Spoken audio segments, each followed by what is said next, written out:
relates to a woman who's cooking during the fast.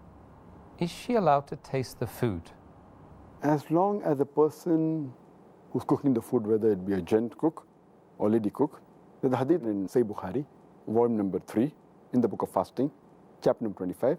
It says, Ibn Abbas, he narrated, that tasting food from the pots or meals, it does not break the fast. This is a mu'allaq hadith of Bukhari, but it is connected along with Sayyid ibn Shaybah and Bayhaqi, and the chain goes on. It makes it sahih.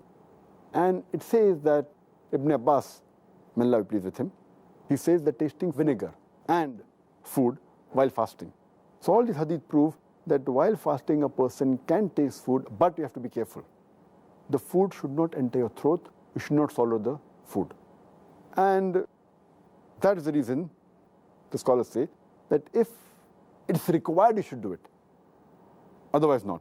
For example, Imam Ahmad ibn Hanbal, he says that tasting food is makruh, unless it's a necessity. Same with Shaykh ibn Taymiyyah. He says that it is makruh unless it's a necessity. And while it's a necessity, if a woman is cooking food, she has to place the food on the tip of the tongue, so that she realizes whether the food is sweet or salty, and then she should spit it out. She should not swallow it. So that will not break her fast. Or if a mother wants to give food to the baby, and the only way she can give is by chewing it. So she is permitted to chew the food and then give it to the baby. But care should be taken that they should not swallow any particle of the food. She should spit it out.